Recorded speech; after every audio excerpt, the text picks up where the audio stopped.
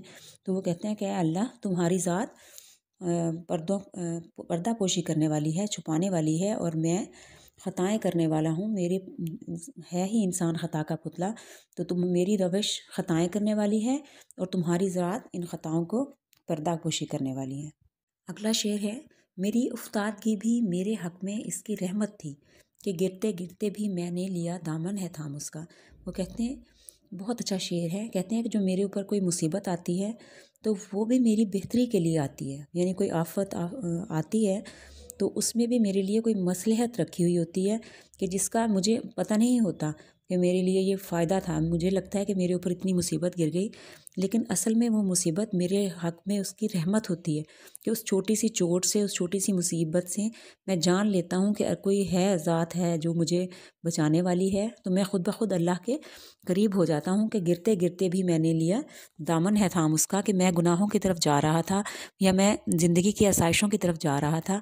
تو جب مجھ پر کوئی مصیبت یا کوئی مسئلہ آیا تو مجھے فوراً سے یاد آیا کہ اللہ کی ذات ہے جو مجھے پکڑ لے گی. آپ نے دیکھا ہوگا ہم چھوٹی موٹی مصیبت میں بھی ہمیں فوراً سے نماز روزہ زیادہ یاد آتا ہے.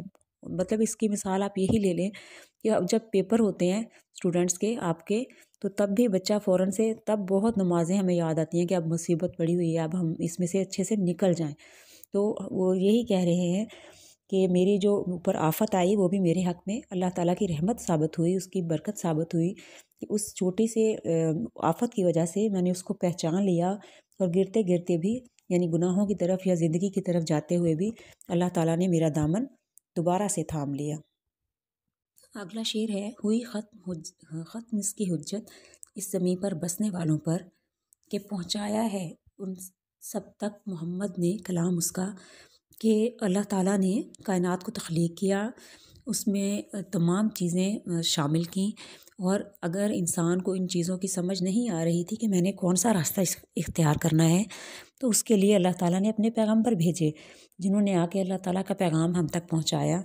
اور ان تمام پیغمبروں میں جو سب سے آخری نام ہے، آپ کو پتہ ہے کہ وہ حضرت محمد صلی اللہ علیہ وآلہ وسلم کا ہے. وہ کہتے ہیں کہ میں نے جو اللہ تعالیٰ نے فرما رہے ہیں کہ میں نے اپنی زمین پر صرف لوگوں کو بھیجا نہیں، بلکہ ان کو راہ راست پر لانے کا بتانے کے لیے، راہ راست پر آنے کا طریقہ بتانے کے لیے اپنے پیغمبر بھی بھیجے. تو جب وہ پیغمبر اللہ تعالیٰ کے آخری نبی حضرت محمد صلی اللہ علیہ وسلم کو جب اللہ تعالیٰ نے بھیجا تو ان پر اپنے جو تمام کلام تھا، اللہ تعالیٰ نے اپنی جو تمام باتیں تھیں وہ قرآن پاک کی صورت میں نازل کی.